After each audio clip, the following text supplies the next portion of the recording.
아가, 식사 준비는 다 됐니? 네, 어머니, 거의 다 됐어요. 첫째가 김치찌개를 그렇게 먹고 싶었다고 하지 않겠니? 아무래도 그렇겠죠. 요즘은 한국 음식이 세계화돼서 미국에서 먹을 수 있다고 해도 어디 여기서 먹는 만 하겠어요? 그치? 나도 걔들 보러 미국 가서 한인 식당도 가고 했는데 그래도 한국서 먹는 거랑은 다르더라. 아무래도 본토에서 먹는 게 최고지. 맞아요, 어머니. 게다가 어머님이 담근 김치 맛은 또 특별하잖아요. 그날은 미국서 유학 생활을 하던 아주버님네가 귀국하는 날이었습니다. 남편은 아주버님과 형님을 공항으로 마중 나갔고요. 어머님과 전 식사 준비로 분주했어요. 엄마, 저희 왔어요. 엄마, 형네 왔어. 곧 남편과 아주버님 목소리가 들리더군요. 아이고, 영재야, 오느라 고생했지? 아주버님을 반기시는 어머님 목소리도 들려왔습니다. 저도 얼른 손을 닦고 주방에서 나갔습니다. 형, 인사해. 내 와이프야. 어서 오세요. 장시간 비행기 타고 오신다고 힘드셨죠? 남편의 소개에 전 반갑게 인사를 했습니다. 사실 아주버님 형님과는 첫 인사를 하는 거였습니다. 두 사람은 당시 미국에서의 사정이 여의치 않아 남편과 제 결혼식에 참석하지 못했었거든요. 처음 뵙겠습니다, 재수 씨. 결혼식 때 못 와서 이제야 얼굴을 보네요. 아주버님의 첫인상은 전형적인 모범생 같다는 거였습니다. 공부만 한 얼굴이었어요. 아유, 어머님, 그동안 잘 지내셨어요? 뒤늦게 형님이 호들갑을 떨면서 집으로 들어왔습니다. 어서 오너라. 온다고 수고했다. 형수님은 미국 생활이 좋으셨나 봐요. 얼굴이 더 좋아지셨는데요? 서방님도 참. 서방님이야말로 신수가 훤하신데요. 신혼이라 깨가 쏟아지시나 봐요. 당연하죠. 형수님, 깨 좀 나눠드릴까요? 그럼 좋죠. 서방님, 유머 감각은 여전하시네요. 자기야, 뭐해? 형수님한테 인사드리지 않고. 남편과 형님의 대화하는 모습을 멍하니 보고 있던 제게 남편은 인사드리라고 했습니다. 어? 형수님이라고 인사 안 해? 남편의 재촉에 전 마지못해 인사를 했습니다. 안녕하세요. 어머, 동서, 만나서 반가워. 어쩜 서방님 말처럼 미인이네. 형님은 아무렇지도 않은 척 반색을 하면서 인사를 했습니다. 마음이 없는 공치사까지 하면서 말이죠. 자, 밀린 얘긴 천천히 하고 얘들 배고프겠다. 밥부터 먹자. 아가, 김치찌개 다 끓였지? 절 부르는 시어머니 목소리에 겨우 정신을 차렸습니다. 네, 어머니. 상만 차리면 돼요. 이야, 드디어 원조 김치찌개를 먹게 되네. 어머니, 글쎄 이 미국에서도 툭 하면 어머님이 끓여주신 김치찌개 얘기를 했다니까요. 그래서 내가 김치찌개 끓여놓고 너희 기다리지 않았니? 역시 내 마음 아는 사람은 엄마뿐이라니까. 시끌벅적한 분위기를 뒤로하고 전 얼른 주방으로 들어와 식탁을 차리고 있었는데요. 형님이 따라 들어와 제게 이런 말을 하더군요. 오선아, 내가 손윗동서인 거 알고 놀랐나 보네. 이렇게 정보가 느려서야. 내가 네 형님인 건 알지? 앞으로 잘하라고. 어째? 넌 평생 꼬봉 인생을 사는구나? 제가 뭐라 대꾸하려고 하는데 바로 시어머니가 들어오셨습니다. 첫째, 너도 도우려고? 오늘은 그냥 쉬어. 장시간 비행기 타고 오느라 피곤하잖아. 어머, 어머니, 그래도 될까요? 조금 전 빈정대던 표정이 순식간에 순한 양의 모습으로 바뀌더군요. 어이가 없어 쳐다봤더니 혀를 날름 내밀곤 사라졌어요. 물론 시어머니 몰래 말이죠. 모두들 신이 나서 식사를 했지만 전 밥이 입으로 들어가는지 코로 들어가는지 모르겠더라고요. 자기, 어디 아파? 아까부터 표정이 안 좋아. 집으로 돌아가는 길에 남편이 아프냐고 물었습니다. 그냥 머리가 좀 아파서 그래. 그럼 약국 들렀다 갈까? 아니야, 가서 좀 쉬면 될 것 같아. 자기 음식 준비한다고 너무 무리했나 보네. 얼른 가서 쉬자. 남편에겐 머리가 아프다고 둘러댔지만 영 거짓말은 아니었습니다. 형님의 등장에 경악했던 건 사실이었으니까요. 왜냐고요? 손윗동서가 사실은 학창시절 절 집요하게 괴롭혔던 주인집 딸이었으니까요. 그런데도 천연덕스럽게 절 모르는 척하던 모습이 떠올라 기가 막혔습니다. 세상에, 무슨 이런 악연이 다 있지? 평생 만나고 싶지 않은 한 사람을 꼽으라면 단연코 그의 서정미였습니다. 그런데 하필이면 손윗동서로 다시 만난 거였어요. 그런데 다음날 정미가 절 찾아왔더라고요. 아침부터 무슨 일이야? 전 차갑게 무슨 일이냐고 물었는데요. 갑자기 정미가 무릎을 꿇더니 제 발목을 잡고 애원하는 게 아니겠습니까? 눈물까지 지으면서 말이죠. 선아야, 미안해. 내가 잘못했어. 뭐? 내가 너한테 한 짓 때문에 아직도 날 미워하고 있는 건 아니지? 갑자기 이게 무슨 짓이야? 어젠 나보고 평생 꼬봉 인생 사는 팔자라고 비웃지 않았어? 그건 내가 생각지도 못하게 널 봐서 당황해서 그런 거고. 하, 당황? 당황한 얼굴이 아니던데? 너 내가 네 동서라는 거 이미 알고 있었잖아. 아냐? 정미의 천연스럽던 행동이 하도 이상해서 아침에 남편에게 물어봤었습니다. 그랬더니 남편이 형에게 결혼식 사진을 보냈다고 하더군요. 이미 정미는 제가 동서라는 사실을 알고 있었던 거였습니다. 그게... 거짓말할 생각하지 마. 그이한테 결혼식 사진 아주버님한테 보냈다는 거 확인했으니까. 선아야, 그게 뭐가 중요해. 우리 이제 동서지간이잖아. 그러니 잘 지내보자고. 하룻밤 사이에 왜 생각이 바뀌었을까? 어젠 네 꼬봉이라며. 그래서 미안하다는 사과하려고 이렇게 왔잖아. 가. 뭐? 나 네 사과받을 마음 없으니까 가라고. 너? 친구끼리 진짜 이러기야? 친구? 우리가 친구였던 적이 있니? 나 네가 한 짓 감춰줄 마음도 없어. 그러니 가. 정미야, 제발. 안 가? 왜? 지금이라도 당장 네가 한 짓 다 까발려줘? 나 겨우 참고 있는 거니까 가라고. 알았어. 갈 테니까 우리 지난 일은 묻는 거다. 어? 정미는 제멋대로 사과하고 또 제멋대로 과거사는 덮자면서 돌아갔습니다. 마음 같아선 당장이라도 그 실체를 까발리고 싶었습니다. 학창시절에 못된 짓으로 얼마나 절 괴롭혔는지 말입니다. 어머머, 이거 무슨 냄새야? 무슨 냄새? 어디서 시궁창 냄새 나지 않아? 어머, 오선아가 여기 있었구나. 어쩐지 구질구질한 냄새가 나더라니. 정미는 친구들 앞에서 조롱도 서슴지 않았습니다. 쟤 우리 집에 새 들어 살잖아. 거기 반자라 햇볕도 안 들어. 나 같으면 하루도 못 살겠더라. 중학교 2학년, 아버지 사업이 하루아침에 부도가 났었습니다. 빚잔치를 하고 나니 겨우 단칸방 하나 얻을 돈밖에 남아있지 않았어요. 어쩔 수 없이 얻었던 방이 정미 집에 달린 반지하 단칸방이었습니다. 그곳으로 이사가고 난 이후 저의 고된 학창시절은 시작됐었죠. 야, 오선아, 너 이 쓰레기통 비우고 와. 싫어. 네가 당번인데 왜 내가 해야 해? 뭐? 싫어? 너 우리 엄마한테 얘기해서 쫓겨나게 해줘? 하, 그랬다가는 너네가 고소당할걸? 계약서로 기간이 보장돼 있는 거 몰라? 하지만 저도 호락호락 당하고 있지만은 않았습니다. 툭하면 엄마한테 얘기해서 내쫓겠다는 말에 응수했더니 다른 온갖 걸로 절 괴롭혔어요. 오선아, 네가 훔쳐간 거 아니야? 뭐? 아니, 그렇잖아. 내 시계 탐낸 사람이 너밖에 더 있어? 한 번은 절 도둑으로 문 적도 있었습니다.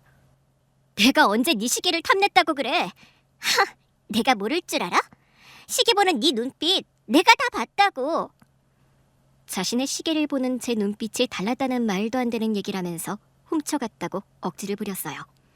서정미, 말이 되는 소리를 해. 나 네 시계 본 적도 없다고. 정미는 사사건건 제 행동에 시비를 걸었지만 전 그애한테 관심이 1도 없었습니다. 새 시계를 차고 왔었는지도 몰랐습니다. 이게 어디서 거짓말이야?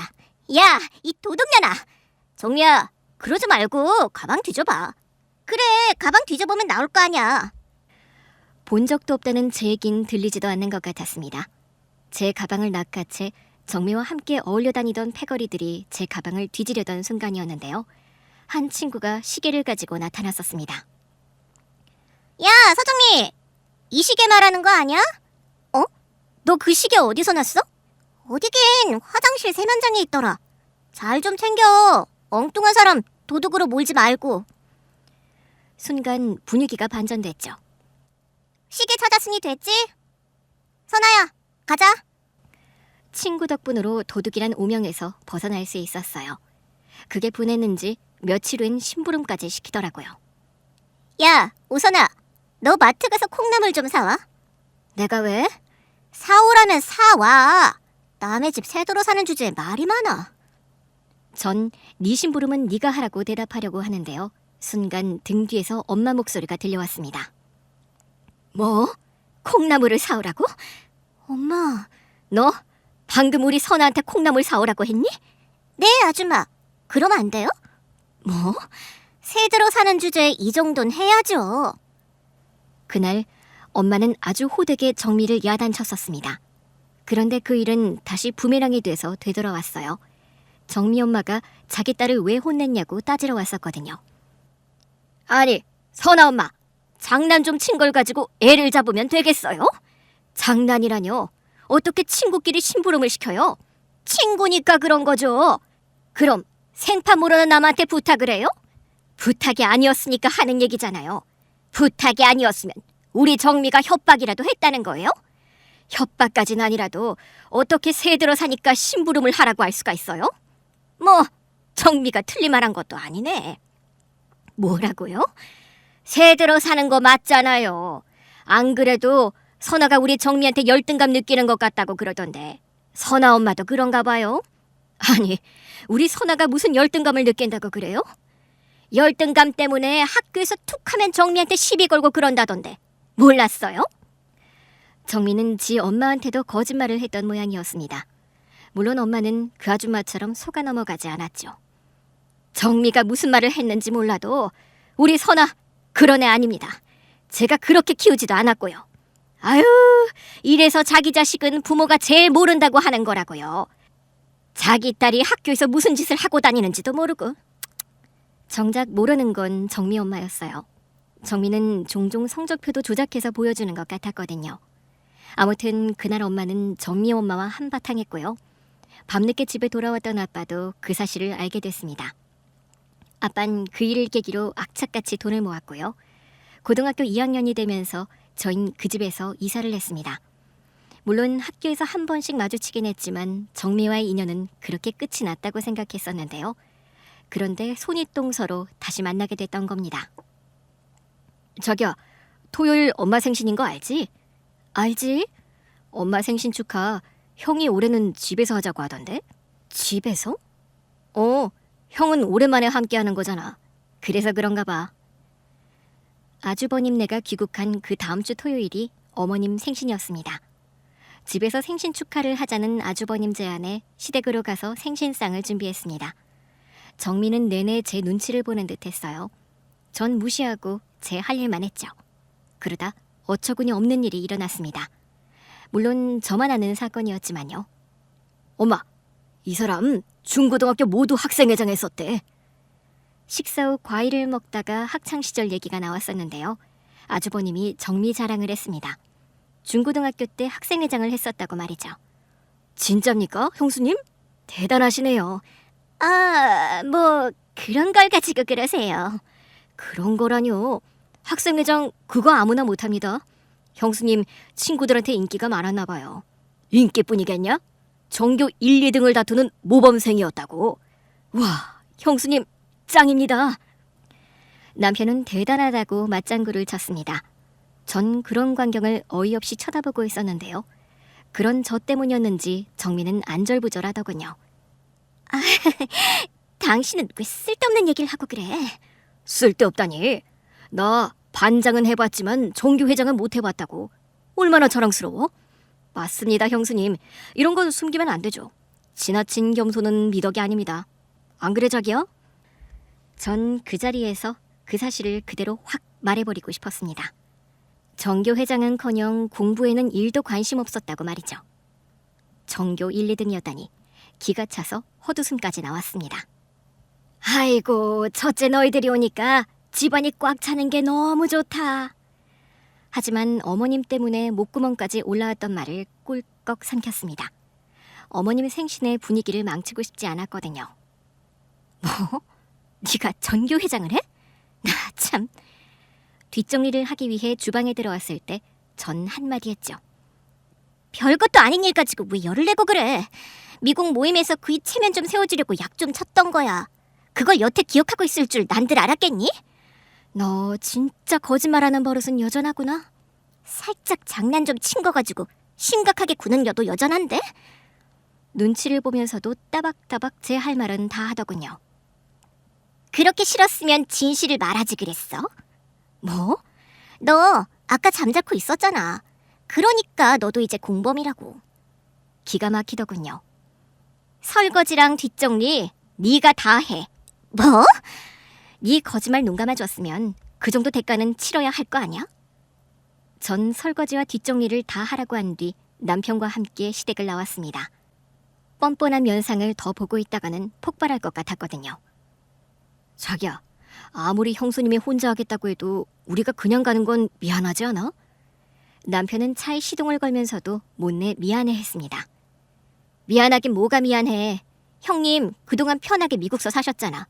이젠 맏며느리 노릇해야지. 형수님 아직 시차 적응도 안 됐을 텐데. 시차 적응이 뭐 별거야? 저러면서 하는 거지. 자기 좀 낯설다. 형수님한테 왜 그래? 뭐가? 아니 자기 형수님한테 좀 예민하게 구는 것 같아서. 나 예민하게 군 거 없어. 그리고 보이는 게 다가 아니라고. 전 괜히 남편에게 짜증을 냈습니다. 다행히 남편은 더 이상 캐묻지 않았어요. 엄마 생신상 준비한다고 자기 고생했어. 고마워. 어머님 생신상 준비하느라 스트레스 받았다고 생각하는 것 같았습니다. 사실 정리 때문에 스트레스 받았는데 말이죠. 뭐?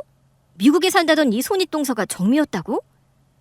기분 전환도 할 겸 며칠 뒤 친구들을 만났습니다. 그리곤 정미 얘기를 했죠. 어머님 하면서 들어오는데 내가 얼마나 놀랐다고. 숨이 멎는 줄 알았다니까? 세상에 어떻게 이런 일이 있을 수가 있니? 내 말이. 참 너희들 질긴 인연이다. 고등학교 졸업하면서 굿바이 했는 줄 알았는데 동서지간으로 만날 거라고 상상이나 했겠어? 친구들도 정미가 제 손윗동서였다는 사실에 경악을 했습니다. 근데 걔 진짜 하나도 안 변했더라. 아니 더 뻔뻔해졌더라고. 왜? 무슨 사건이 터졌어? 사건이라면 사건이지. 글쎄 걔 중고등학교 때 정교 회장에다 공부 잘하는 모범생이었었다고 뻥을 쳤더라고. 재벌은 남주겠니? 정미 걔 원래 거짓말 잘했잖아. 너 시계 사건 기억 안 나? 당연히 기억나지. 날 도둑으로 몰았었잖아. 맞다. 지원이 얘 아니었으면 아마 난리 쳤을걸? 그래, 내 가방 뒤지려고 할 때 지원이 네가 시계 들고 나타났었잖아. 걔가 거짓말한 게 어디 그것뿐이냐? 성적표 조작했다가 지 엄마한테 들통나서 아주 난리가 났었잖아. 정민은 수완이 좋았는지 고3 대입원서를 쓸 때쯤 성적 조작이 탄로가 났었습니다. 입시 상담을 하러 왔던 정미 엄마는 실제 성적을 그제야 알았던 거고요. 그래서 한바탕 소동이 일어났었습니다. 정미 참 대단해. 어떻게 3년을 지 엄마한테 성적을 속일 수가 있냐? 거짓말도 하면 는다더니 딱 그 말이 맞지 뭐. 너 조심해. 걔 네 시어머니한테 또 무슨 이간질을 할지 몰라. 아니야. 우리 시어머니 그런 이간질에 넘어갈 사람. 사람 일 모르는 거다.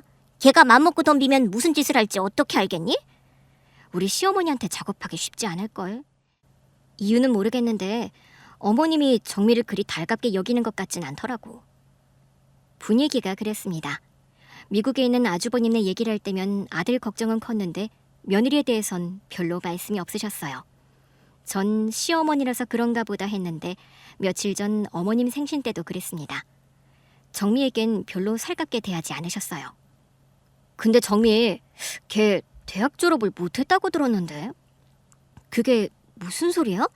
걔가 대학을 왜 졸업을 못해?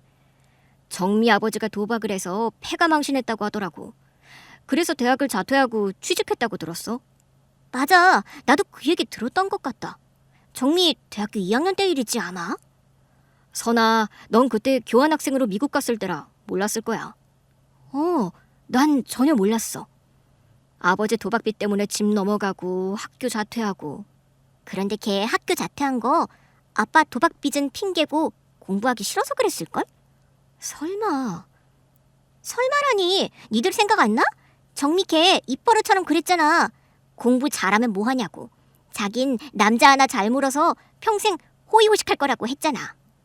그거야 철물을 때 했던 얘기고. 아니야. 한동안 동창들 사이에서 정미 걔 소원대로 됐다는 말이 돌았었는걸? 나도 그 얘기 들었어.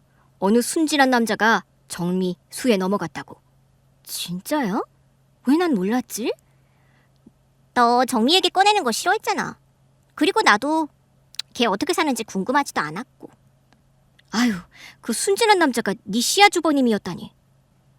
기분 전환하기 위해 친구들을 만나는데 오히려 스트레스만 더해졌습니다. 집으로 돌아와 전 남편에게 아주버님과 정미가 어떻게 만났는지 물었어요. 친구들 말처럼 정미수의 아주버님이 정말 넘어갔던 거였는지 확인하고 싶었거든요. 갑자기 그게 왜 궁금한 건데? 제가 두 사람이 어떻게 만났는지를 묻자 남편은 그게 왜 궁금하냐고 의아해했습니다. 가족이니까 그렇지. 설마 당신도 어떻게 만났는지 잘 모르는 거 아냐? 그런 건 아닌데 좀 의외이긴 했어. 의외였다니? 사실 형이 사귀고 있던 사람은 다른 여자였거든. 그런데 어느 날 형이 결혼하겠다면서 형수를 데리고 왔더라고. 진짜? 그래서 엄마도 그렇고 나도 많이 당황했었어. 어찌된 일인지 아주버님한테 물어보지 그랬어. 당연히 물어봤지. 그런데 말을 안 하더라고. 왜? 내가 형 마음을 어떻게 알겠어? 그런데 뭐? 형 미국으로 떠난 다음에 우연히 주미 누나를 만났었거든. 형 사귀던 여자 이름이 주미였어. 나도 몇 번 만나서 알고 있었는데 누나가 날 보더니 울더라고. 자기를 보고 울었다고? 얘기를 들어보니까 형수한테 형을 뺏긴 거였어. 형수 누나랑 같은 직장에 다니던 후배였다고 하더라고. 남편 얘기를 듣는데 소름이 돋았습니다. 근데 뭐 내가 해줄 수 있는 게 있나? 형은 이미 결혼해서 미국으로 떠났지. 어떡하겠어. 그냥 얘기만 들어줬지. 형하고 형수는 내가 알고 있다는 걸 몰라. 그럼 어머님은? 어머님도 아셔? 엄마? 엄마 아마 모를걸? 내가 얘기 안 했는데 어떻게 알겠어. 형이 나한테도 감춘 걸 엄마한테 얘기했을 리가 없잖아. 어머님 진짜 황당하셨겠다. 엄마 말은 안 하는데 꽤 서운해하시는 것 같더라고. 엄마가 주미 누나 정말 마음에 들어 하셨거든. 뭐 그렇다고 형수를 싫어하신다는 건 아냐. 내 말 오해하지 마. 남편 얘기를 듣고 나니 정미를 대하던 시어머니 태도가 이해가 됐습니다. 점잖은 분이라 표현은 안 하셨지만 정미가 그리 마음에 들었던 게 아니었던 겁니다. 자기 형하고 형수 앞에선 아는 척 하지 마. 알았어. 뭐 좋은 얘기라고 내가 아는 척 하겠어? 머리가 지끈거리면서 아파오더군요. 정미를 형님이라 부르면서 평생 봐야 한다고 생각하니 말입니다. 아주버님네가 다시 미국으로 갔으면 좋겠다는 바람마저 들었습니다. 자기야, 형은 다시 미국으로 돌아갈 계획은 없대? 없을걸? 거기 생활 다 정리하고 들어온 거잖아. 피할 구멍이 없었습니다. 그런데 이런 제 속도 모르고 정무는 어느 순간부터 제 버릇이 나오기 시작하더군요. 동서, 내가 아직 컨디션이 완전히 회복되지 않아서 그런데 말이야. 오늘 설거지랑 뒷정리는 동서가 좀 해줄래? 시어머니와 가족들 앞에선 꼬박꼬박 손윗동서 행세를 했습니다. 힘든 일은 한국 생활이 아직 적응되지 않아 그렇다면서 제게 미루려고 했어요. 그래서 한판 붙기도 했었어요. 야, 서정미, 너 미국서 얼마나 살았다고 한국 생활에 적응 안 됐다는 핑계를 대는 거야. 누가 들으면 미국에서 한 10년 정도 살다 온 줄 알겠다? 야, 넌 위아래도 없니? 나 네 형님이야. 어디서 손윗동서 무서운 줄 모르고 반말이야? 하, 손윗동서? 집어넣게 못 준다더니. 너 내가 경고했지? 나 건드리지 말라고. 아님 네가 어떤 인간인지 다 폭로하는 수가 있어? 너도 참 뒤끝 장렬이다. 그게 언제적 일인데 그걸로 날 협박하니? 왜? 옛날 일이라 괜찮다고? 어머님이나 아주버님도 과연 그렇게 생각하실까? 내가 당했던 거 그대로 말씀드리면? 제가 경고하면 잠시 조심하는 척했습니다. 하지만 곧 제자리로 되돌아오곤 했는데요. 그러다 결국 사건이 터지고 말았습니다. 우선아! 문 열어! 당장 문 안 열어? 저녁 식사 준비를 하고 있었는데요. 갑자기 우리 집에 쳐들어와선 제 이름을 부르면서 고래고래 소리를 지르더라고요. 너 뭐야? 이웃 보기 부끄럽게 왜 대문 밖에서 소리를 지르고 그래? 얼른 대문을 열어주면서 조용히 하라고 했는데요. 집 안으로 들어선 정민은 더 크게 떠들기 시작했습니다. 착한 척은 혼자 다 하더니 곳에 못 참고 고자질을 해? 내가 너 때문에 지금 얼마나 웃음꼴이 됐는지 알아? 알아듣게 얘기해. 지금 발뺌을 하시겠다. 너 그런 수작이 나한테 통할 것 같니? 나 서정미야. 알아, 너 서정민 거. 그러니까 소리 좀 그만 지르고 무슨 일인지 얘기를 하라고. 너지? 네가 시어머니한테 다 일러 바쳤지? 내가 뭘 어머님한테 일러 바쳐? 나 참 깜찍한 년. 완전 오리발을 내미네? 서정미, 너 어디다 대고 욕이야? 왜? 욕으론 부족해? 뜨거운 맛을 봐야 알겠어? 너 진짜 하나도 안 변했구나. 아니, 나이 먹으면서 애가 더 저질이 됐어. 뭐 저질? 너 말 다 했냐? 아니, 이제 시작이야. 너 어머님한테 무슨 얘기를 들었는지 모르지만 번지수 잘못 짚었어. 나 어머님은 물론이고 남편한테도 네 얘기 한 적 없어. 왜? 그럴 만한 가치도 없는 인간이니까. 넌 네 거짓말로 사람들을 감쪽같이 속일 수 있다고 생각하지? 그래서 넌 안 된다는 거야. 나만 입 다물면 되는 줄 아니? 진실은 언젠가 밝혀지게 돼 있다고. 이게 터진 입이라고 어디서? 정미가 손을 치켜들고 절 내리치려고 하는 순간이었습니다. 형수님, 이게 무슨 짓입니까? 남편이 치켜든 정미 팔을 잡았습니다. 그리고 그 뒤엔 아주버님이 서 있었어요. 당신, 그 말하지 못해? 갑자기 나타난 남편과 아주버님 모습에 정미는 당황하더군요. 당신, 원래 이런 사람이었어? 여보, 그게 나와. 여보, 당신이 오해한 거야. 뭐? 오해? 그래, 오해. 사실 선아, 쟤 때문에 다 이렇게 된 거라고. 형수님, 여운아 그만. 내가 형수 데리고 갈 테니까 넌 재수 씨 챙겨. 영재 씨, 왜 내 말을 안 믿는 거야? 이게 다 오선아 제가 꾸민 거짓말이라니까? 쟤 중학교 때 우리 집 반지 하방에 새들어 살던 애거든? 그게 탄로 날까봐 모든 걸 꾸민 거라고. 어머님은 거기에 속아 넘어간 거고. 엄마한테 얘기한 사람 재수 씨 아니야. 재수 씨는 이 일이랑 상관없다고. 아니야 여보, 그럴 리가 없어. 선아, 제가 얼마 전에도 날 협박했었다고. 자기 말 안 들으면 다 폭로한다고 했었단 말이야. 당신 빨리 안 나와? 정민은 아주버님 앞에서 저 때문이라고 횡설수설했습니다. 아주버님은 그런 정미를 끌고 가다시피 해서 가셨어요. 자기 괜찮아? 정신이 하나도 없더군요. 자, 물 한 잔 마셔. 자기 지금 완전 넋나간 사람 같아. 남편은 진정하라면서 물 한 잔을 건넸습니다. 좀 정신이 들었어요. 뭐가 어떻게 된 거야? 자기 뭐 아는 거 있어? 나도 형한테 좀 전에 들었어. 퇴근 무렵 아주버님이 남편 회사에 찾아왔다고 했습니다. 어제 엄마가 형수를 불러서 난리가 났었나 보더라고. 왜? 형수가 대학이며 사돈 어르신 직업까지 다 속였던 게 들통이 났었나 봐. 뭐? 대학하고 사돈 어르신 직업을 속여? 엄마 모임 갔다가 알게 되신 것 같아. 거기 형수네 집안을 잘 알고 있던 사람이 있었던 모양이야. 그럼 형은? 형도 몰랐던 일이었대? 그렇다고 하더라고. 형이라도 미리 알고 있었으면 조처했을 거라면서 자기도 몰랐었다고 하더라고. 서정미 진짜 속일 게 따로 있지. 어떻게 지 아버지 직업을 속여? 공부에 취미가 없던 정미는 지 엄마 성화에 못 이겨 4년제 지방대학에 겨우 턱걸이로 합격했었습니다. 아버진 평범한 회사원이었는데요. 어쩌다 도박에 손을 대 할아버지로부터 물려받았던 집까지 날리고 경비원 일을 한다고 들었습니다. 그래서 정미 자기 아버지 직업이 뭐라고 했던 건데? 교수로 재직하시다가 은퇴하셨다고 했어. 진짜 그 말을 어머님이랑 아주버님이 믿었다고? 자기도? 상견례 와서 사돈 어르신도 그렇게 말씀하시길래 정말 그런 줄 알았지. 누가 일일이 그걸 확인을 하나? 하긴 남편 말도 일리가 있었습니다. 그런 사기 아무나 치진 않죠. 대학은 대학은 확인하기가 쉽잖아. 나도 그 얘기를 형한테 했지. 근데 결혼 전에 형수 친구들 만났을 때 그 대학과 동기라고 했다는 거야. 정미, 그게 아주 사기를 치려고 작정을 했었네. 그래서 엄마나 형이 더 화가 난 것 같아. 얼떨결에 거짓말한 게 아니고 처음부터 사기를 칠 작정이었다고. 어머님과 아주버님이 드디어 정미의 실체를 정확하게 보게 된 것 같았습니다. 하지만 저도 당황스럽긴 했어요.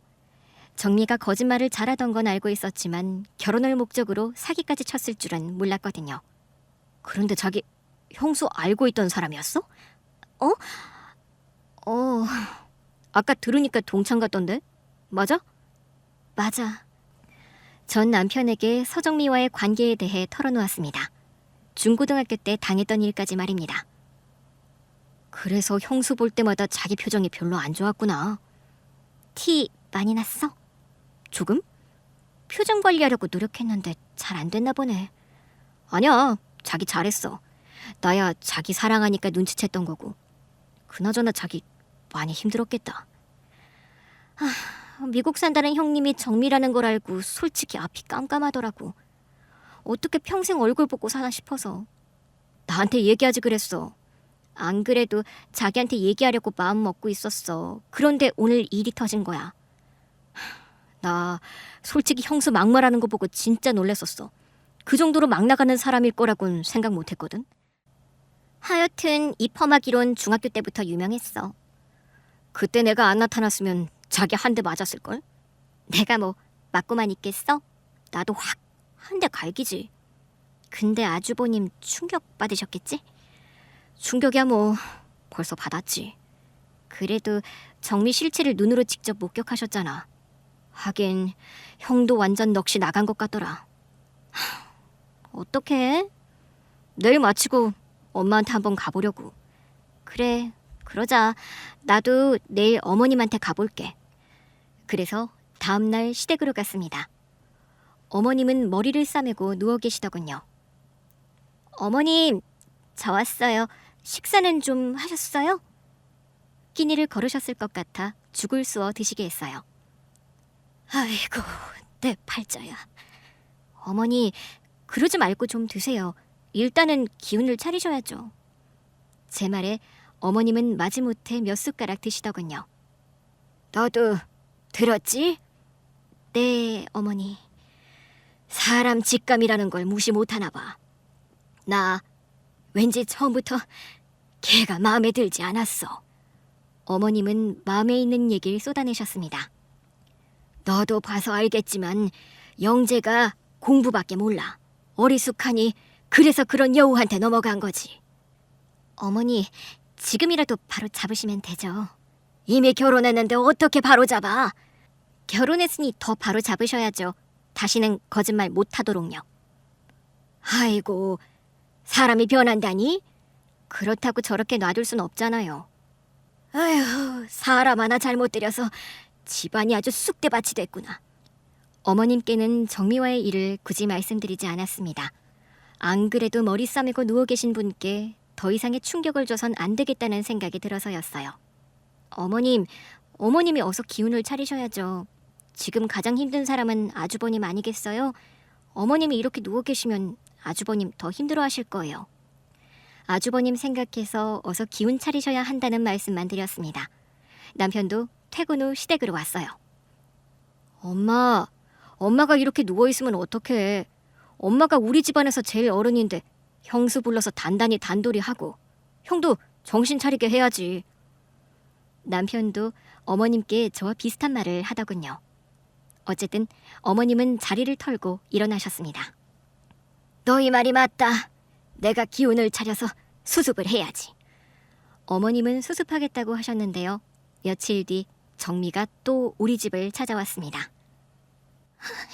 선아야, 내가 잘못했어. 그러니 나 좀 도와줘. 이번엔 작전을 바꾼 것 같았습니다. 초인종 소리에 문을 열어줬더니 다짜고짜 무릎을 꿇고 잘못했다면서 도와달라고 했습니다. 너 참 가지가지 한다. 이번엔 호소 작전이니? 작전이라니. 나 지금 진심이야, 선아야. 진심? 너란 애한테 진심이란 게 있니? 그래, 네가 그렇게 생각할 만해. 그런데 선아야, 나 정말 반성 많이 했어. 정민은 눈물까지 흘렸습니다. 하지만 전 알고 있었죠. 악어의 눈물이라는 걸요. 서정미, 내가 네 눈물에 속을 것 같아? 너 왜 이렇게 사람 마음을 몰라주니? 나 변했다고. 옛날의 서정미가 아니야. 참, 나보고 그 말을 믿으라고? 내가 속을 꺼내서 보여줄 수도 없고 나 죽도록 반성했다니까? 반성? 그래서 뭘 반성했는데? 옛날에 너한테 한 짓. 고작 그것뿐이야? 너 지난번 내 발목 잡으면서 애원했던 거 기억나지? 그건 왜? 너 그때도 거짓으로 그런 거였잖아. 나한테 꼬봉 인생이라고 막말해놓고선 아차 싶었겠지. 내가 너에 대해 어머님이나 아주버님에게 얘기하면 어떡하나 싶어서. 다음날 바로 날 찾아온 거 아니었어? 아니야. 나 그때도 진심이었어. 진심? 그러고선 너 내가 입 다문다 싶으니까 옛날처럼 함부로 행동했잖아. 내가? 선아야, 그건 오해야. 나 얼마나 네 옆에서 조심했다고. 조심했다는 내가 며칠 전에 찾아와서 그 난리를 쳤니? 너 나한테 욕까지 했어. 설마 또 아니라고 발뺌하는 건 아니겠지? 선아야, 내가 그날은 머리가 어떻게 됐었나 봐. 시어머니한테 사기꾼 취급받으니까 화가 나서 나도 모르게 그만. 거짓말. 뭐? 넌 입만 열면 거짓말이구나. 사기꾼 취급을 받은 게 아니라 너 진짜 사기를 쳤잖아. 대학에다 너희 아버지 직업까지 속이고 결혼했다면서. 그래. 그런데 그땐 어쩔 수가 없었어. 내가 영재 씨를 너무 사랑해서 그렇게라도 붙잡고 싶었거든. 정민은 제가 모든 걸 알고 있다는 걸 알면서도 눈 하나 깜짝하지 않고 거짓말을 이어갔습니다. 아주버님을 사랑한 게 아니라 돈에 눈이 뒤집어졌겠지. 아버님이 유산을 제법 많이 남기셨다는 걸 알고 너 아주버님한테 의도적으로 접근한 거 아니야? 유산? 어머, 선아야, 너 어떻게 그런 끔찍한 얘기를 할 수 있니? 나 그이한테 아버님이 유산을 남긴 줄도 몰랐어. 서정미, 그만해.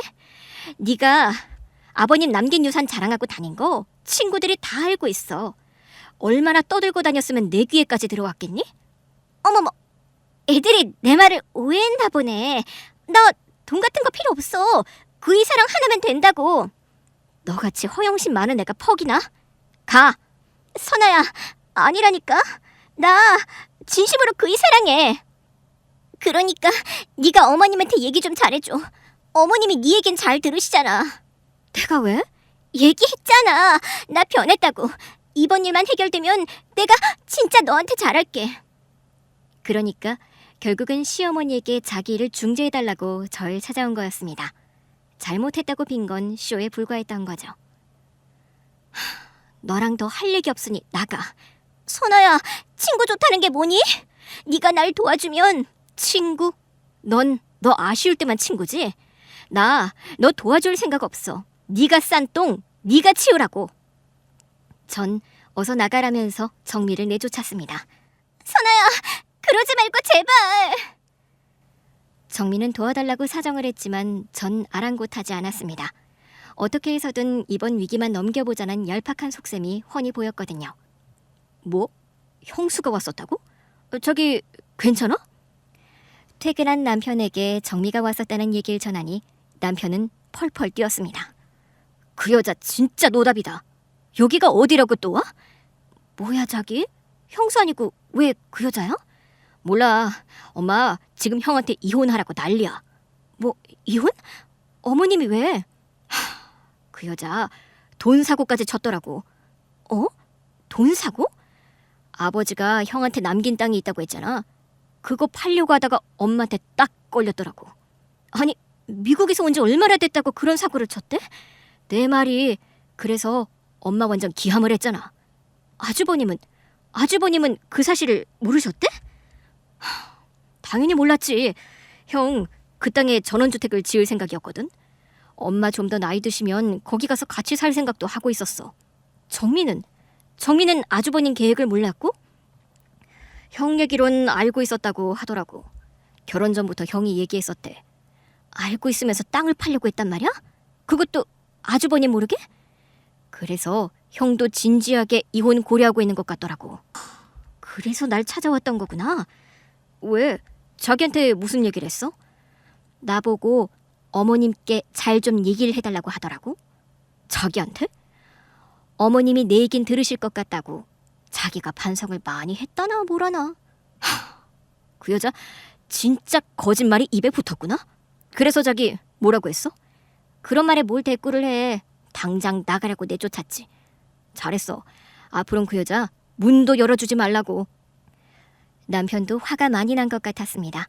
형수가 아니라 그 여자라고 하면서 문도 열어주지 말라고 하는 걸 보면 말이죠. 그리고 다음날 어머님께 전화가 왔습니다. 아가, 내가 할 얘기가 있는데 집으로 좀 오거라. 어머님의 호출에 시댁으로 갔는데요. 예상대로 어머님은 정미에 대해 얘기를 하시더군요. 네 말대로 내가 사람 좀 만들어 보려고 했다. 그런데 그것도 조금이라도 가능성이 있을 때 얘기야. 쟤는 안 돼. 도대체 어디서부터가 진심이고 어디까지가 거짓말인지 알 수가 있어야지. 사람 의심하면서 어떻게 같이 살 수가 있겠니? 맞아요, 어머니. 한 번 신뢰를 잃으면 회복하기가 힘들죠. 아이고, 한 번이 아니야. 내가 하도 답답해서 사돈댁을 찾아갔어. 그런데 거기서 무슨 얘기를 들었는지 아니? 무슨 안 좋은 얘기라도 들으셨어요?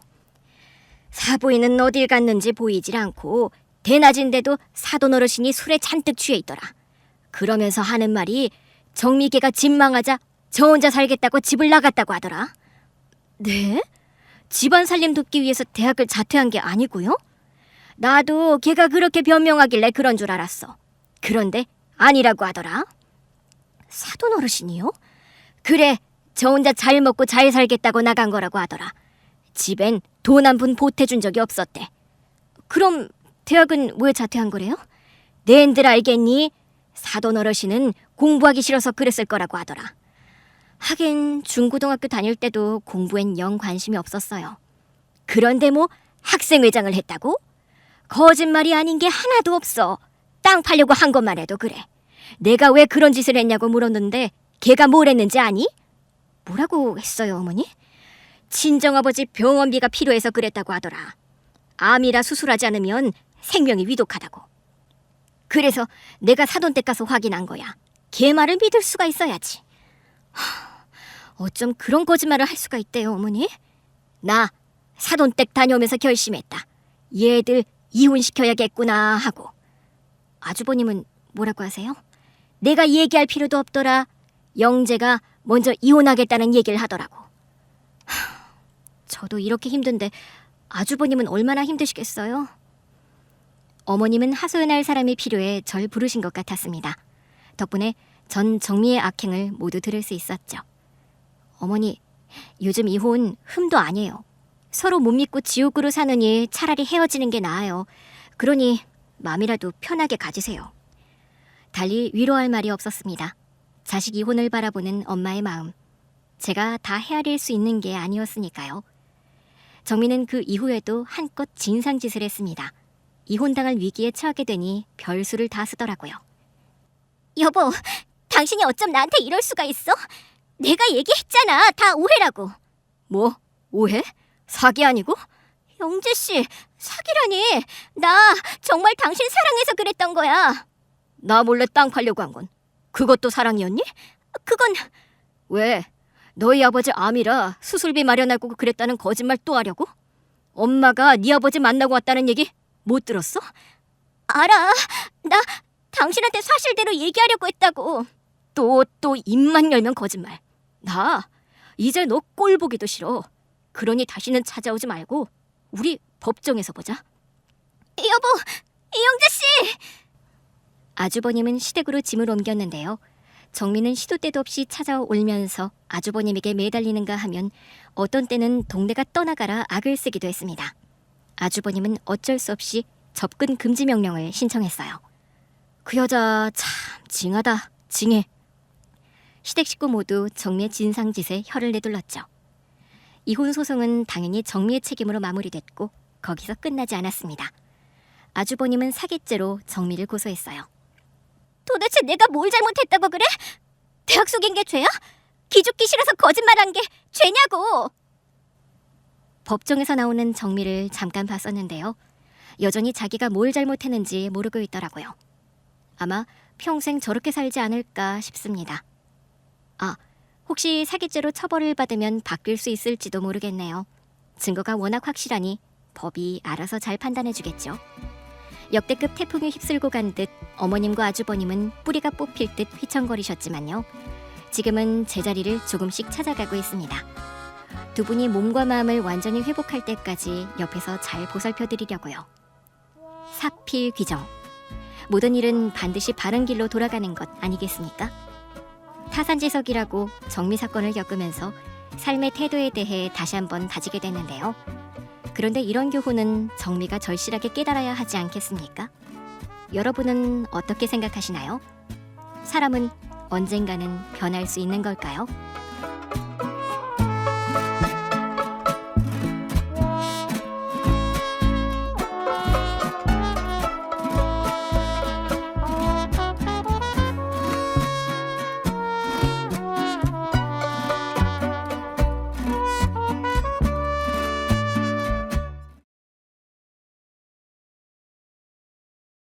남편과 결혼한 지 5년 차가 되었을 때 시동생이 제 짝을 만나 결혼했습니다.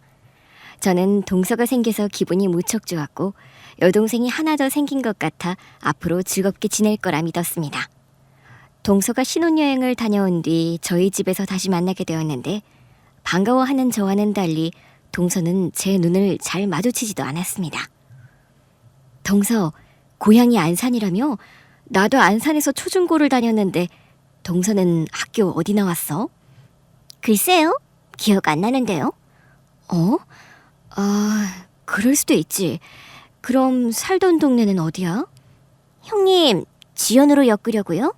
됐어요. 괜히 고향 후배라면서 기강 잡고 부려먹으려는 거라면 관두세요. 그리고 안산은 초등학교 때까지만 살았어요. 그런데 기억이 잘 안 나네요. 그 뒤로는 쭉 서울에서 살아서 어릴 때 기억은 거의 없거든요. 기강을 잡다니 절대로 아니야. 됐고, 형님 고졸이라고 들었는데 진짜예요? 설마 아니죠? 아니, 고졸 맞아. 왜? 대박. 요즘도 대학 안 나온 사람이 있나요? 형님 공부를 엄청 못하셨나 봐요. 공부를 못한 건 아니고 가정 형편 때문에 못 갔어. 네, 그래요. 알겠어요. 왜 웃어? 동서는 제가 윗사람으로 보이지 않는 건지 친근하게 말을 걸어도 까칠하다 못해 예의 없이 받아쳤습니다. 그러면서 시어머니 앞에서는 착한 척, 온순한 척, 예의 바른 척 하더라고요. 제 남편에게도 친절하게 대하는 걸 보고 나서야 저에게만 무시를 하는 것을 확신할 수 있었죠. 아무튼 동서는 저와 둘이 있을 때만 차갑고 냉랭하고 버릇없이 말을 했답니다. 저희 부부는 시어머니를 모시고 살았습니다. 그래서 따로 시댁이 있는 것이 아니었고 동서가 시어머니를 뵈려면 저희 집으로 와야 했습니다. 어느 날 동서는 궁금한 것이 있었는지 저와 단둘이 있을 때 어떻게 이런 집에서 살게 되었냐고 묻더군요. 형님, 이 넓은 아파트는 어떻게 마련하셨어요? 아주버님이 공무원이라 이런 집은 절대로 살 수 없을 것 같은데. 형님이 돈 많은 부자는 아닐 테고. 그럼 어머님이 해주신 건가요? 그래, 맞아. 내가 4년 전에 아들을 낳았을 때 어머님이 해주신 집이야. 그 전까지 우리 부부는 원룸에서 살았었거든. 그 시기에 어머님이 건강이 안 좋으셔서 우리 부부가 모시고 싶다고 했더니 같이 살 집을 마련해 주신 거야. 이제 궁금한 게 해소됐나? 헐, 아들 낳았다고 이런 큰 아파트를 해주셨단 말이에요? 우리 어머님이 돈이 많은 부자인가 보네요. 그 순대국밥집을 하셨다고 들었는데 어머님이 몸이 안 좋아서 정리하신 거죠? 어머님은 신부전증이라 매주 투석 치료를 받으셔야 해. 자네도 들어서 알 거 아니야. 신부전증이면 신장이식 해드리면 낫는 거 아닌가요? 이런 아파트까지 받으셨으면 신장이라도 드려야 하는 거 아닌가요? 동서, 우리도 이식해드리고 싶지. 그런데 수술이 적합하지 않대. 서방님도 마찬가지고. 그래서 지금은 기증자를 기다리는 중이야. 자식이랑은 어지간하면 받지 않나요? 어머님이 새어머니라고 했죠? 아버님이 재혼을 하셨었다고 들었어요. 동서, 조용히 해. 방까지 들리겠어. 아무튼 형님은 여러 가지로 편하시겠어요. 이런 집에서 살면서 일도 안 하니까 매일 꿀 빠는 기분이겠네요. 동서가 말을 아주 버릇없이 하길래 저는 경고했습니다. 동서, 말 조심해. 내가 자네 친구도 아니고 여기는 자네의 시댁이야. 자꾸 버릇없이 말을 함부로 하는 것 같은데 대학까지 나왔으니 기본 교양은 알겠지? 말 좀 가려서 하고 예의는 좀 갖춰. 알겠어? 지금 저 군기 잡는 거예요? 헐, 형님. 요즘 세상에 누가 동서끼리 군기 잡고 갑질을 하려고 그러세요? 뭐야? 내가 지금 군기를 잡고 갑질을 한다고? 자네가 나한테 너무 버릇없이 말하니까 혼내는 거 아니야. 형님, 어머님 방까지 다 들리겠어요. 저더러 조용히 하라더니 왜 언성을 높이세요? 참 어이가 없네. 저도 마찬가지거든요. 형님이 갑질하려는 거 정말 어이없어요. 도대체 제가 뭘 잘못했는지 아무리 곱씹어도 이해가 되지 않았습니다.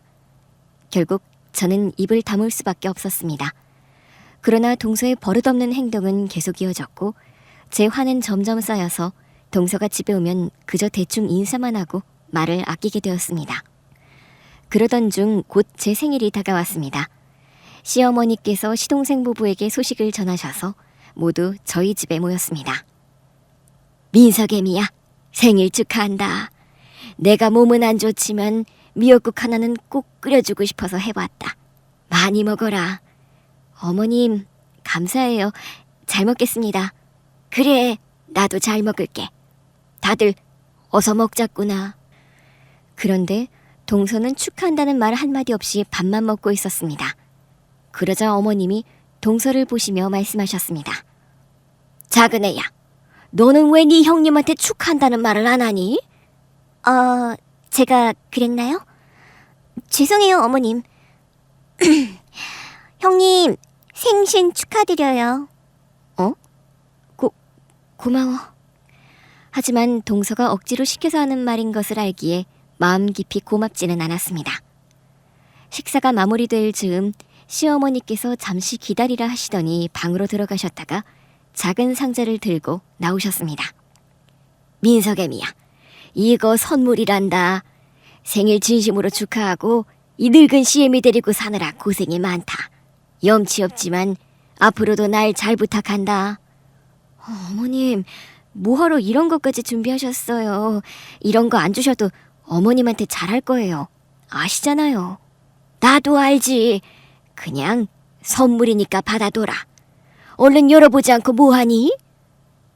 상자를 열어보니 그 안에는 손가락 2마디만한 금송아지가 들어있었습니다. 어머님, 이게 뭐예요? 제가 놀라자 동서도 눈이 휘둥그레졌습니다. 우와, 이거 진짜 금송아지네? 이게 도대체 얼마짜리예요? 어머님, 이런 걸 생일 선물로 주시는 거예요? 그래, 우리 민석애미가 매주 나를 병원에 데려다주고 매일 삼시세끼를 챙겨주고 모든 걸 해주니까 이 정도는 아주 가벼운 선물이지. 그렇다고 매년 주는 건 아니고 올해만 주는 거다. 민석애미야, 앞으로 잘 부탁한다는 의미로 주는 거니까 계속 나 좀 보살펴줘라. 어머님, 이런 거 안 주셔도 제가 잘못일 거예요. 그래, 알았다. 선물은 받았으니 그만 이야기하자꾸나. 나는 약 좀 먹고 누워있을 테니 너희들끼리 재밌게 놀아라. 저는 시어머니를 침대에 눕혀드리고 방에서 나와 남편과 서방님 부부와 함께 앉았습니다. 남편과 서방님은 큰 선물을 받은 저를 부러워하면서도 진심으로 축하한다 말해주었는데 동서는 그 순간에도 꼭 말을 곱게 하지 않고 씨가 있는 소리를 꺼내더군요. 어머님 모시고 사는 게 금송아지를 모시고 사는 것이었네요? 참 운도 좋은 분이시네. 뭐? 동서, 그게 무슨 말이야? 내가 이런 선물 받으려고 어머님을 무신다는 거야? 그런 의미가 아닌데요. 어머님이 귀한 분이라는 뜻이에요. 형님, 이해력이 많이 부족하시네요. 교양 공부 좀 하셔야겠어요. 뭐야? 동서, 내가 바보인 줄 알아? 나랑 단둘이 있을 때만 그러는 줄 알았더니 내 남편이랑 서방님 앞에서까지 뭐 하는 짓이야? 왜요? 정말 금송아지 받으려고 어머님을 모시는 거 아니에요? 어머나, 형님이 찔려서 발끈하시는 것 같네요. 그 말에 제 남편이 동서를 향해 버럭 소리를 질렀습니다. 재수씨, 지금 뭐 하는 겁니까? 집사람 생일에 축하는 못해줄 망정 되먹지 못한 소리나 하고 있어요? 아까부터 시비 쪼로 말하더니 선을 아주 심하게 넘으시네요. 그러자 서방님은 동서 편을 들며 오히려 제 남편을 몰아붙였습니다. 형, 내 아내가 뭘 잘못했다고 소리를 질러? 내 아내가 뭐 틀린 말이라도 했어? 형수가 엄마를 모시는 건 고마운데 그 때문에 이득 보려는 거 모를 것 같아? 돈 때문에 모시는 거 모를 줄 아느냐고. 이 자식이 잘 알지도 못하면서 내 아내가 돈 때문에 엄마 모신다고? 내 아내가 그럴 사람으로 보이냐 이 자식아? 왜 소리를 꽥꽥 질러? 형도 찔리는 게 많은가 보지? 형 사업 잘 안 되다가 갑자기 풀린 게 이상하다 싶더니 엄마 돈 받아서 키운 거지? 아니야 이 자식아. 엄마가 생활비를 주시려고 해도 내 아내가 안 받아. 엄마가 우리 둘 키우면서 얼마나 고생을 심하게 한지는 너도 알고 나도 알잖아. 웃기고 있네. 거짓말을 눈 하나 깜짝 안 하고 하네. 형이랑 형수 사기부부단이 딱 어울린다. 이 자식이 진짜.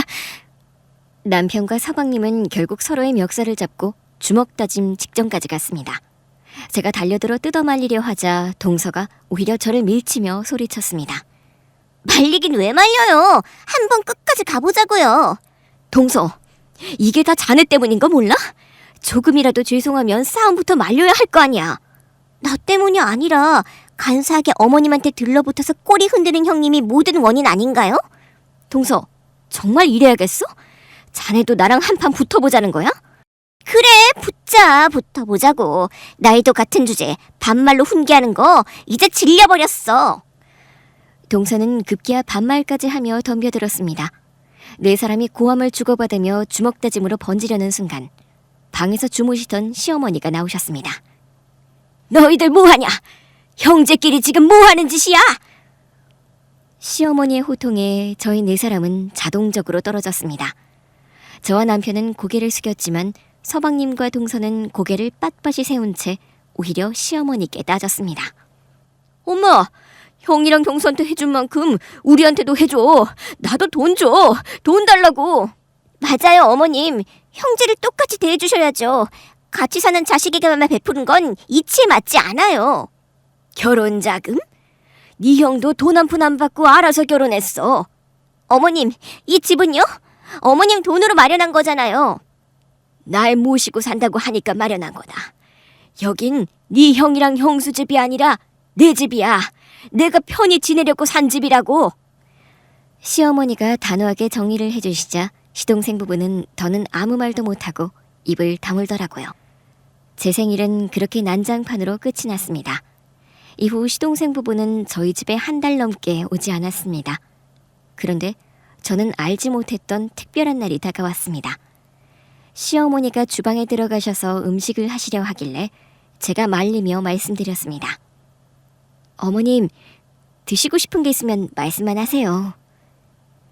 오늘이 둘째 며느리 생일이다. 시어머니가 돼서 미역국 정도는 끓여야지. 네? 오늘이 동서 생일이에요? 그래, 그래서 내가 집으로 불렀다. 괜찮지? 네, 그럼요. 당연히 괜찮죠. 저도 동서랑 서방님께 미안한 마음이 커서 사과하고 싶었어요. 오늘 사과도 드리고 생일도 축하하면서 좋은 시간 보내면 되겠네요. 그래, 서운한 거 다 풀고 앞으로 잘 지내거라. 둘째한테도 단단히 일러놨으니 다시는 너한테 함부로 대하지 못할 거야. 동서의 생일날에 한자리에 모여 사과를 나누게 되었습니다. 동서는 저를 보자마자 끌어안고 울면서 사과하더군요. 형님, 제가 죽을 죄를 저질렀습니다. 죄송합니다. 그래. 나도 미안해. 형님, 제 생일이라고 이렇게 진수성찬을 차리신 거예요? 미역국은 어머님이 끓이셨어. 음식은 뭐 내가 실력 발휘를 좀 했고. 감사해요, 형님. 어머님, 미역국 고맙습니다. 그렇게 화해를 하고 자리에 둘러앉아 생일 케이크에 불을 붙이고 노래를 불렀습니다. 모두가 축하의 박수를 보내며 즐겁게 식사를 시작했습니다. 다행히 제가 만든 음식이 맛있었는지 온 식구가 흡족하게 먹더군요. 그리고 시어머니가 선물을 주겠다며 방에 들어가 준비해두신 상자를 가지고 나오셨습니다. 작은 애야, 생일 축하한다. 별거 아니지만 마음이니 기쁘게 받아주면 좋겠다. 선물이요? 어머님, 뭐 이런 걸 다 감사합니다. 동서는 포장지를 벗기고 작은 상자를 열어보았습니다. 이건 손수건이네요? 손수건 안에 뭐가 있는 게 아니네요? 어머님, 선물이 이거 맞아요? 그래, 내가 잘 쓰고 있는 손수건과 같은 걸 샀다. 나와 똑같은 걸 네가 써주면 기분이 좋을 것 같았어. 나도 이 손수건을 친한 친구에게 선물 받았을 때 기분이 참 좋았거든. 둘째야, 다음에는 더 좋은 걸 사줄 테니 올해는 마음이 깃든 이 손수건만 받아주렴. 이거 말고 다른 건 없어요? 어머님, 금송아지가 아니어도 뭐라도 있어야 하는 거 아니에요? 그 말에 제가 나섰습니다. 동서, 어머님이 마음을 담아 준비하셨다잖아. 형님은 빠지세요. 제가 손수건 받으려고 여기까지 온 줄 아세요? 어머님, 정말 이게 전부예요? 또 다른 선물은 없으세요? 작은 애야, 너 화났니? 동서는 혀를 차며 짜증을 냈습니다. 그러더니 선물 상자를 바닥에 툭 던져버리고는 서방님을 향해 눈치를 주더군요. 엄마, 이게 선물이야? 겨우 손수건이 뭐야? 형수는 지난달에 금송아지를 받았으면서 우리는 손수건이라고? 그건 네 형수가 나 때문에 고생을 많이 하잖니. 생활비도 한번 보태준 적이 없고 뭐라도 해주고 싶어서 그랬던 거야. 아, 모시고 사니까 고생이 많아서 주셨다. 참, 아무리 그래도 금송아지랑 손수건은 차이가 너무 심하잖아. 엄마, 너무 무개념하게 행동하는 거 아니야? 그때 제 남편이 중지하려고 손으로 조용히 하라며 타일렀습니다. 조용히 해. 엄마가 의미 있는 선물이라고 했으니 감사히 받으면 그만이야. 형은 뭔데 이래라 저래라야. 우리 지금 억울해서 화가 치솟는다고. 그만해라. 내 집사람이 받은 금송아지는 모셔뒀다가 나중에 엄마 치료비가 부족하면 팔아서 쓸 생각이었어. 그러니까 괜히 우리가 큰 걸 받았다고 생각하지 말고 지금 받은 축하에 만족해라. 웃기고 있네. 금송아지를 팔아서 엄마 병원비로 쓰겠다고? 차라리 지나가는 개가 날아다닌다고 말해봐. 이 자식이 또 시작이네. 그만하고 입 다물어라. 또 싸우고 싶지 않으니까 조용히 해. 아니, 그렇게 못하겠어. 말 나온 김에 엄마 재산 얘기를 해야겠어. 우리 아버지가 돌아가시면서 엄마가, 아니, 더 정확히는 새엄마가 받은 재산이 얼마나 되는지 알아야겠어. 우리 아버지 돈이었으니까 우리가 받아 마땅한 거 알지? 엄마, 돈 얼마나 있어? 그 말에 남편은 시동생을 한심하다는 듯 바라보며 일렀습니다. 야, 아버지가 돌아가실 때 빚만 남긴 거 기억 안 나냐? 집이 경매로 넘어가고 빚에 시달렸던 거 잊었어? 엄마가 우리 형제 키우려고 순댓국밥집에서 일하시다 가게를 인수하신 거 모르냐? 엄마 재산은 모두 엄마가 스스로 고생해서 마련하신 거라고. 우리가 모르는 뭔가 있을지도 모르잖아. 엄마, 솔직하게 말해봐. 진짜 아버지가 남긴 재산이 하나도 없어? 시어머니는 큰 충격을 받으셔서 숨조차 고르게 쉬지 못하셨고요. 그래서 저는 시어머니의 팔다리를 꼭 붙들고 주물러 드렸습니다. 어머님, 괜찮으세요? 많이 힘드시면 저랑 병원에 가요. 아니다. 놀라서 그런 거니까 걱정하지 마라. 저기, 작은 아들, 엄마가 네 아버지한테 받은 유산은 하나도 없다. 그게 궁금하다면 확실하게 확인시켜 줄 수도 있어. 그때 변호사님이 증언을 해주실 수도 있다. 참, 됐어요. 그러니까 엄마는 우리한테 한 푼도 줄 게 없다는 말이잖아요. 나중에 훗날 내가 몸이 아파 거동하기 힘들면 그때 다 나눠주마. 네 아버지 돈이 아닌 내가 벌어 모은 내 돈을 말이다. 이제 대답이 됐니? 아, 짜증나네. 여보, 그만 가자. 기분 더러워서 더는 앉아있지 못하겠어. 나도 마찬가지야. 꼴랑 손수건 받으려고 여기까지 온 줄 아나. 시동생 부부는 그렇게 분노를 쏟아내며 다시는 오지 않겠다는 듯한 기세로 저희 집을 떠나버렸습니다. 속상한 마음을 안고 계시던 시어머니는 며칠 동안 제대로 누워서 알아누우셨습니다. 저 또한 마음이 너무 괴롭고 기분이 가라앉아 깊은 잠을 이루지 못했고 식사마저 제대로 삼키지 못했습니다. 그러나 시간이란 결국 모든 것을 조금씩 어루만져 주는 법이어서 며칠이 흐르자 서서히 상처가 가라앉으며 다시금 일상의 리듬을 찾아가게 되었습니다. 그날 아침 시어머니를 모시고 병원에 함께 가려고 집을 나섰는데 뜻밖에도 현관 앞에 동서가 서 있었습니다. 저는 순간 의아하여 무슨 일로 찾아왔는지 물었고 동서는 언제 그랬냐는 듯 환하게 웃으며 마치 아무 일도 없었던 것처럼 태연하게 입을 열었습니다. 어머님이 걱정돼서 왔죠. 동서, 그럴 필요 없어. 어머님은 내가 책임지고 잘 모시고 올 테니까. 제가 형님께 말씀드린 적이 있나요? 그리고 형님, 저도 분명히 어머님의 며느리예요. 이렇게 웃는 얼굴로 돌아올 줄은 몰랐네. 하지만 어머님께서는 아직 동서를 반가워하지 않으시는 것 같아. 그러니 오늘만큼은 잠시 비켜주면 좋겠어.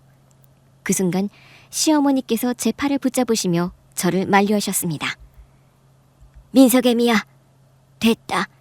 같이 가고 싶다는데 데려가자꾸나. 무슨 사정이 있어도 오늘은 그냥 데려가자.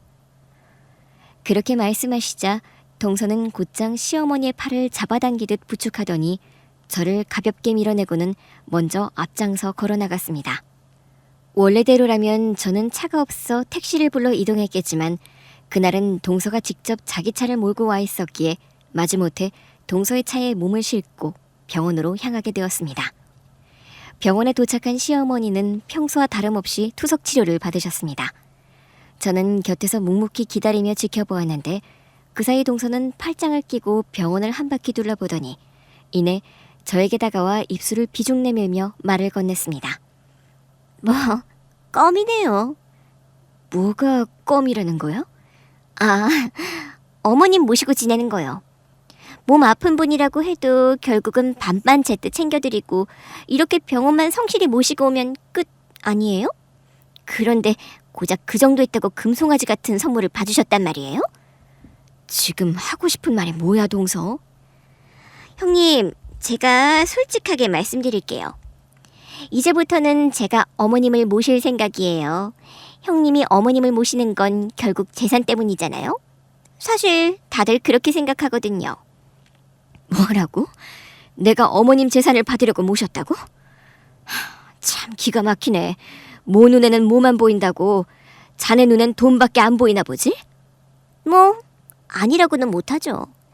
딱 봐도 어머님이 형님께 모든 걸 물려줄 것 같아 보이니까요. 그래서 제가 모시면 훨씬 낫겠다고 생각한 거예요.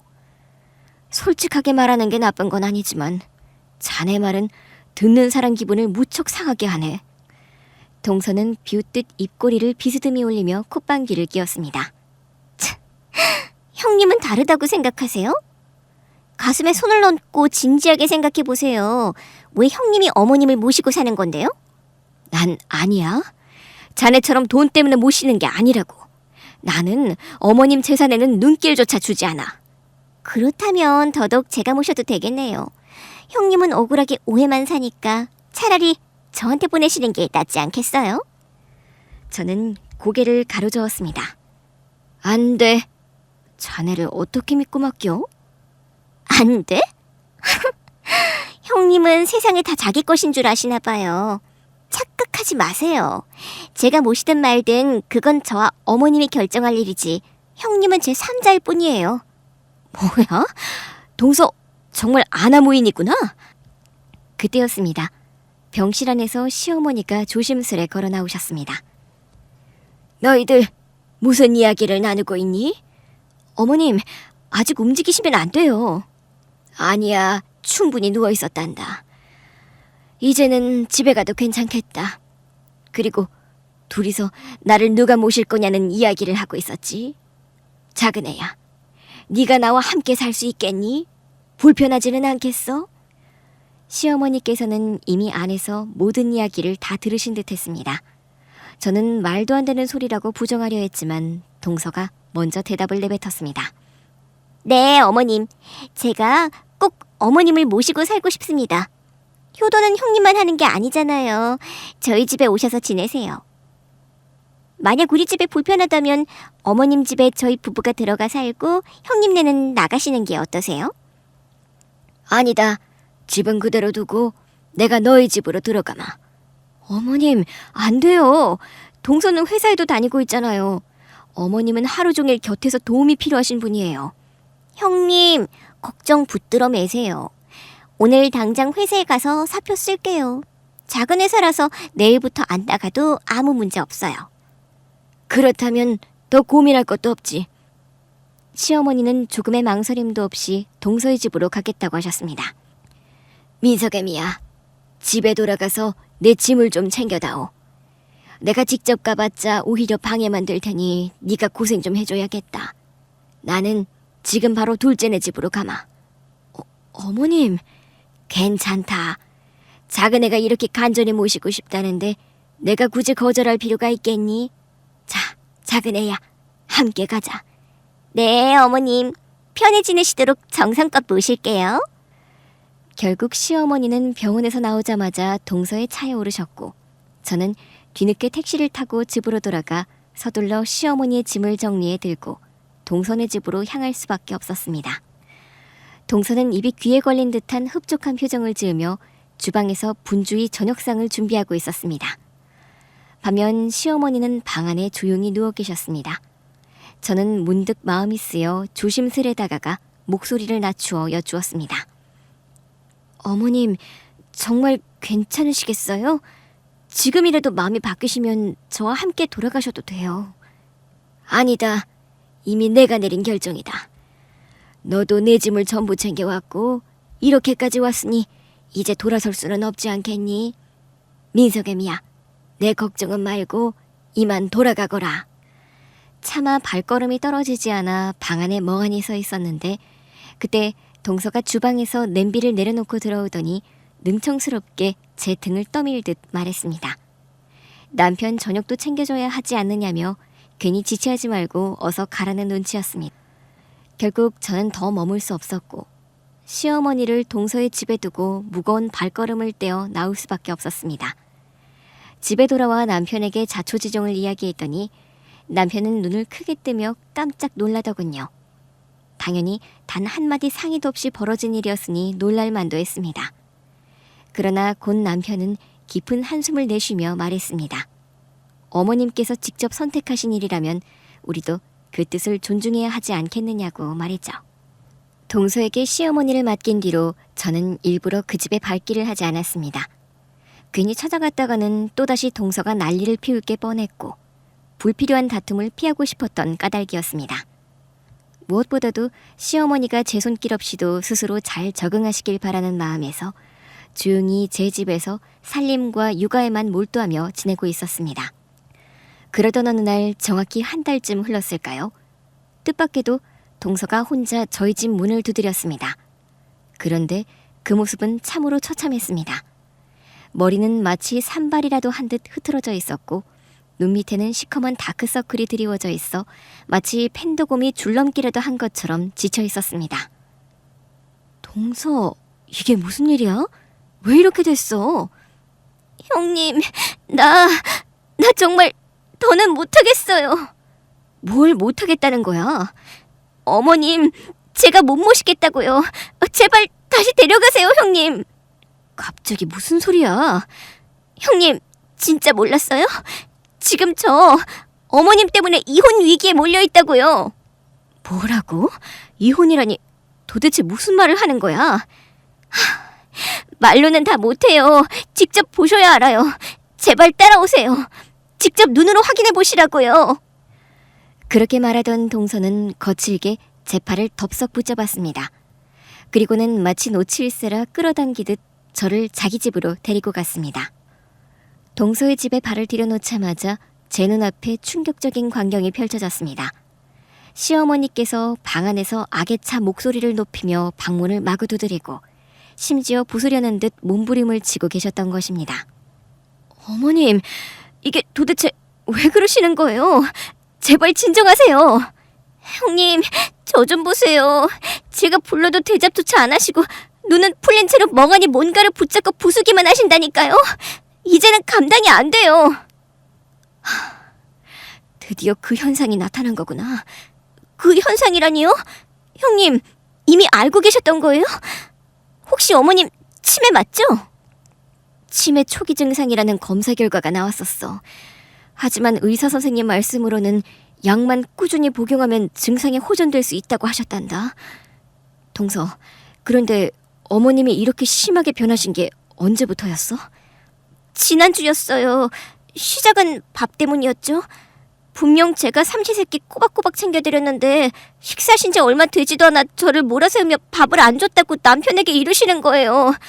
저는 억울했죠. 왜 그러실까 싶더라고요. 그런데 거기서 그치지 않고 제가 어머님을 무시했다느니 막말을 했다느니 하면서 저를 이상한 여자처럼 몰아붙이셨어요. 그런 일이 몇 번이고 반복되다 보니 서방님이 자네 말을 못 믿고 의심하게 된 거구나. 그래서 이혼 문제까지 거론된 거야? 이혼을 하겠다고 말한 건 아니었지만 아무튼 남편은 제 말보다는 어머님 말씀을 더 신뢰하는 것 같더라고요. 그래서 너무 억울했어요. 형님, 어머님 정말 치매 맞는 거죠? 아까도 말했지만 초기 치매 증상이 확실히 나타나고 있는 것 같아. 그런데 동서, 이런 상황이라면 당연히 병원에 다시 모시고 가서 진료를 받아야 하지 않겠니? 그런 생각은 안 해봤어? 해봤죠. 그런데 문제는 어머님이 제 말을 전혀 안 들으세요. 투석받으러 가시는 것도 완강히 거부하시고요. 뭐라고? 설마 이번 주에는 투석도 건너뛰신 거야? 동서, 그럼 진작에 내게 연락을 했어야지. 저도 처음에는 멀쩡하시던 어머님이 일부러 저를 괴롭히려고 그러시는 줄 알았어요. 하지만 날이 갈수록 행동이 이상해지고 보면 볼수록 치매 증상이라는 생각이 들어서 결국 오늘에서야 형님께 모든 걸 말씀드리게 된 거예요. 사실 시어머니는 제가 모시고 있을 때에도 가끔씩 기억을 깜빡 잊는 경우가 있었습니다. 하지만 이렇게 난폭하게 행동하시며 방문까지 걷어차는 모습은 저도 처음 겪는 일이었기에 마음이 철렁 내려앉고 두려움이 엄습했습니다. 증상은 대략 일주일 전부터 시작되었다고 했고 동서는 공포심에 사로잡혀 더는 감당할 수 없다며 울상 가득한 얼굴로 저에게 애원하듯 말했습니다. 형님, 저 진짜 더는 못하겠어요. 앞으로 치매 증상이 더 심해지면 상상만 해도 끔찍하단 말이에요. 안 되겠다.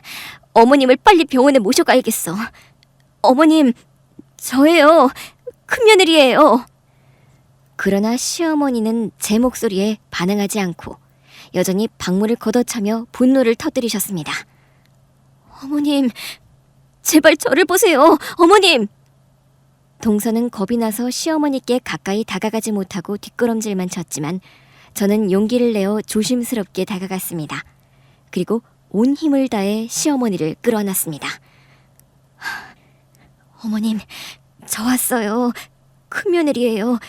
괜찮으세요? 네가 여길 왜 와? 당장 꺼져라. 싫다. 어머님, 저는 떠나지 않아요. 반드시 어머님을 모시고 저희 집으로 돌아갈 겁니다. 우선은 병원부터 가셔야 해요. 안 간다. 이거 놓아라. 어머님, 죄송해요. 하지만 지금은 어쩔 수 없어요. 힘을 써서라도 모시고 가야만 합니다. 동서, 현관문 얼른 열어. 제 말에 동서가 허둥대며 현관문을 열어주었고 저는 결심을 다지며 시어머니를 두 팔로 번쩍 들어올렸습니다. 시어머니는 처음엔 격렬히 몸부림치며 반항하셨지만 제가 단단히 안고 한 걸음 두 걸음 꿋꿋하게 걸어나가자 이내 힘이 빠지신 듯 조금씩 조용해지셨습니다. 민석애미야, 지금 뭐 하는 거냐? 네가 왜 날 안고 있는 거냐? 어머님, 이제 정신이 드세요? 아까 어머님이 저희 집에 가고 싶으시다고 하셔서 제가 동선의 집에서 모시고 나온 거예요. 내가 그랬단 말이냐? 말씀으로 표현하시진 않으셨지만 마음은 분명히 그러셨을 거예요. 그러니 어머님, 저랑 병원에 먼저 들렀다가 다시 저희 집으로 돌아가요. 괜찮으시죠? 그럼 나야 네 곁에 있으면 더 좋지. 작은 애는 너무 딱딱하고 욕심만 가득하거든. 아휴, 오히려 속이 이렇게 시원하구나. 저는 그제야 짐작했습니다. 낯선 환경이 시어머니께 큰 스트레스로 작용해 치매 증상을 더 심하게 드러나게 한 것 같았습니다. 실제로 병원에 모시고 가 검사를 받아보니 의사 선생님께서도 환경 변화가 주요 원인이었을 가능성이 높다고 말씀하셨습니다. 원래 지내시던 집으로 돌아가 생활을 이어가도록 권유받았고 그날 투석 치료까지 마친 뒤 저는 시어머니를 다시 저희 집으로 모시고 돌아왔습니다. 시어머니께서는 분명 치매 증상이 조금씩 나타나고 있었지만 저는 마음 단단히 각오를 다져두었기에 그 모든 변화를 받아들일 준비가 되어 있었습니다.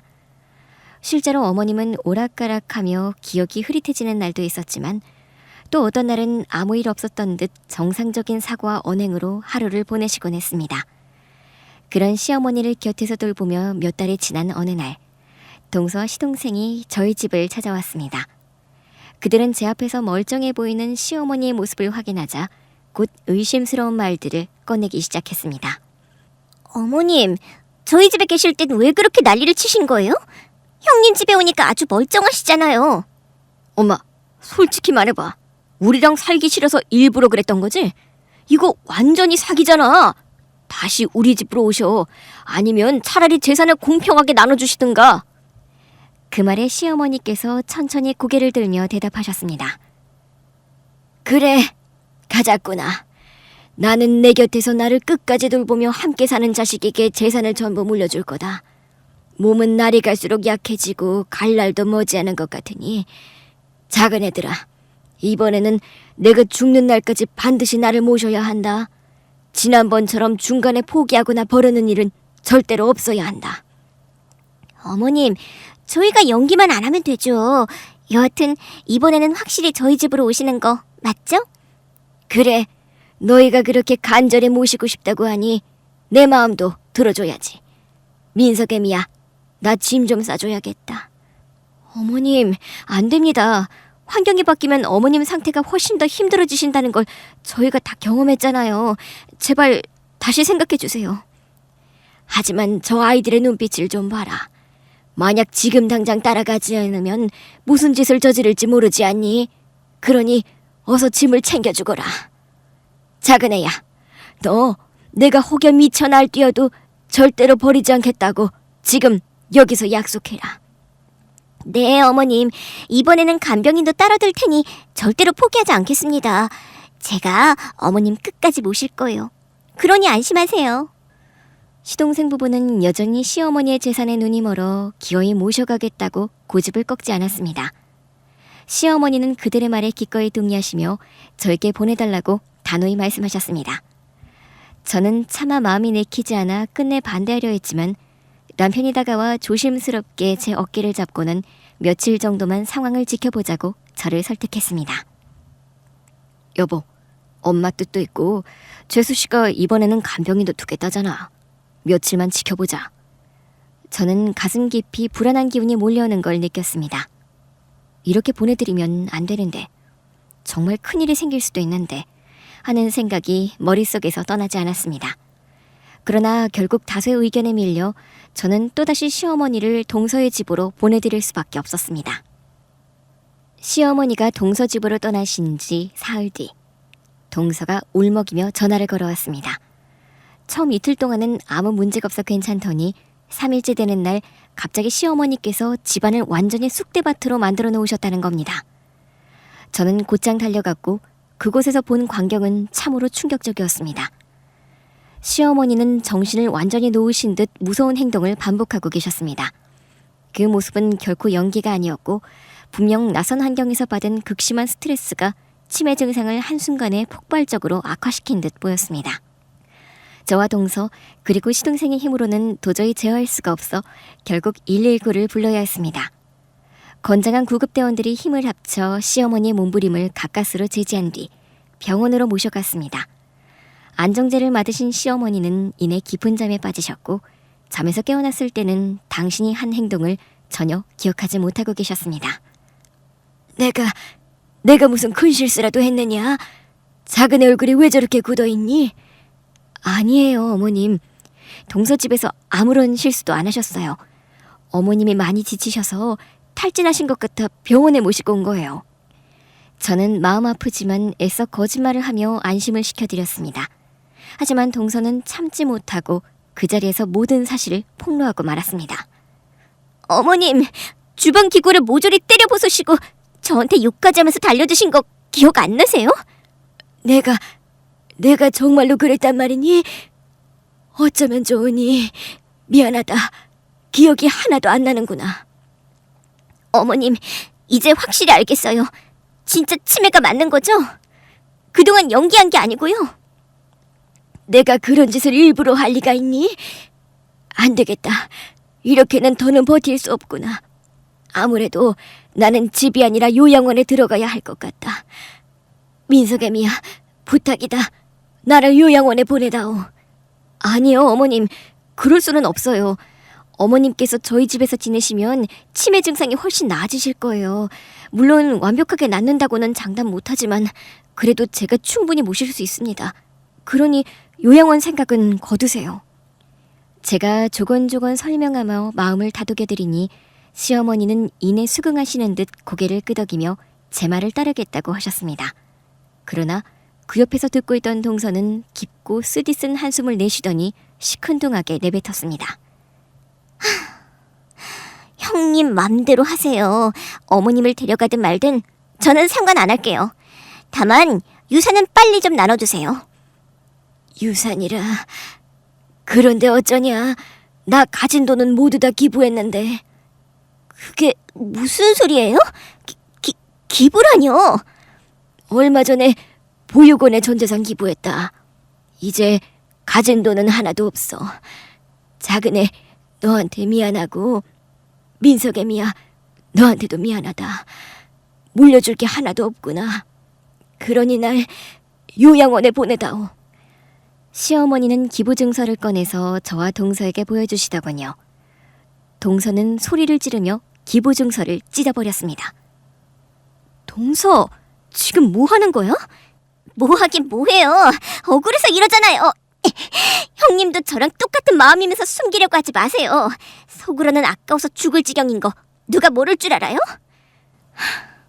난 전에도 말했듯이 돈 필요 없어. 어머님은 가족이고 내 부모님이니까 모신 거야. 동서, 이제 얻을 게 없으니까 도로 어머님을 모시겠다는 말은 안 하겠네? 내가 어머님 모시고 갈 테니까 그런 줄 알아. 누가 말린대요? 데려가요, 데려가. 내 남편 친엄마도 아닌 노친네를, 돈도 없는 여자를 내가 왜 데리고 가요? 냄새나는 노친네, 데려가서 병이 똑 치를 때까지 돌보든 키우든 마음대로 하세요. 동서의 폐악질에 따귀를 한 대 3개 날려줬습니다.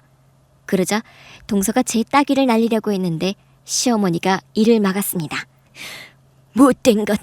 그래, 나 가진 거 없는 냄새나는 노인네다. 너희 집에는 안 갈 테니 썩 꺼져. 내 며느리랑 가서 잘 살 테니까 방해하지 말고 그만 꺼지라고. 누가 데려간대? 진짜 열받네. 생판 모르는 남한테 기분 나치하는 못된 노친네 같으니 다시는 당신 얼굴 안 볼 테니까 걱정 말고 당신 며느리랑 살아. 동서의 미친 행동에 혀를 내두르는데 서방님 역시 같은 말을 하더군요. 아, 새엄마라도 친엄마처럼 대해줬더니 은혜를 이렇게 갚아? 진짜 웃기는 노친네네. 아우, 짜증나. 여보, 그만 가자. 재수 없으니까 구판이라도 하자고. 그래, 이것들이랑 한 공간에서 숨 쉬는 것조차 역겨우니 빨리 벗어나자. 진짜 못돼 처먹은 노친네라니까. 두 사람은 저희 식구들을 손절하겠다고 통보하고 병원에서 퇴장했습니다. 시어머니는 제가 집으로 모셔갔고 전처럼 잘 보살피며 지냈어요. 치매 증상은 종종 나타났는데 그렇게 심하지 않았어요. 제 기준에 다 받아줄 수 있는 증상이라 충분히 견딜만 했답니다. 시동생 부부는 이후 돈이 어디서 났는지 근사한 사업장을 마련했고 집도 큰 아파트로 이사를 했다고 합니다. 다시는 안 보겠다고 한 사람들이기도 하고 저희도 용서를 할 수 없으니 축하 인사 같은 건 당연히 하지 않았습니다. 시간은 흘러 3년이 지났습니다. 시어머니는 끝내 신부전증을 이겨내지 못하시고 세상을 떠나고 말았습니다. 제가 조금만 더 잘했더라면 어머님이 더 오래 사셨을지도 모른다는 죄책감이 가슴을 짓눌렀습니다. 그래도 알릴 도리는 다해야 하기에 저는 시동생 부부에게 시어머니의 부고를 전했습니다. 마지막 소식만큼은 알려야 한다고 생각했지요. 하지만 그들은 장례식 내내 그림자조차 비추지 않았습니다. 새어머니라서 장례를 치를 의무가 없다고 여겼던 건지 아니면 어머님이 재산을 기부해 유산을 받을 수 없게 되자 찾아올 필요가 없다고 생각했던 건지 끝내 발걸음을 하지 않았습니다. 저는 눈물 속에서 시어머니를 보내드리고 유품을 정리하던 중 변호사라는 사람이 찾아왔습니다. 알고 보니 시어머니께서는 기부한 재산 말고도 친척 명의로 숨겨둔 건물이 한 채 있었고 돌아가신 뒤에는 반드시 제 명의로 돌려달라는 당부를 남기셨다는 겁니다. 변호사가 유서와 건물 문서를 직접 보여주며 반드시 받아야 한다고 말했기에 저는 숙연한 마음으로 그 유산을 물려받을 수밖에 없었습니다. 그런데 그 사실이 어디서 새나간 건지 시동생 부부가 곧바로 찾아왔습니다. 오랜만에 본 동서는 온몸에 명품을 치렁치렁 걸치고 있었고 시동생은 번쩍이는 외제차를 끌고 나타났습니다. 형님, 섭섭하게 왜 연락 안 했어요? 어머님 유산 받았다면서요? 그걸 어떻게 알았어? 누가 일러줬냐? 그게 중요한 게 아니라 그 유산을 나눠야 한다는 걸 아셔야죠.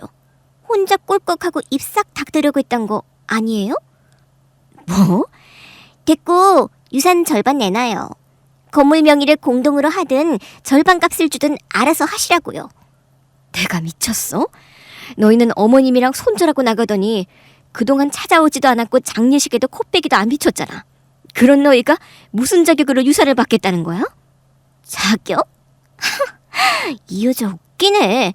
내가 꼬박꼬박 형님 소리 해주니까 진짜 뭐라도 되는 줄 아나 보네? 야, 내 남편도 어머님 아들이야. 호적상으로 형님 남편이랑 형제 사이라고. 그러니까 유산을 나누는 건 당연한 거지. 소송하기 전에 그냥 편하게 반띵해.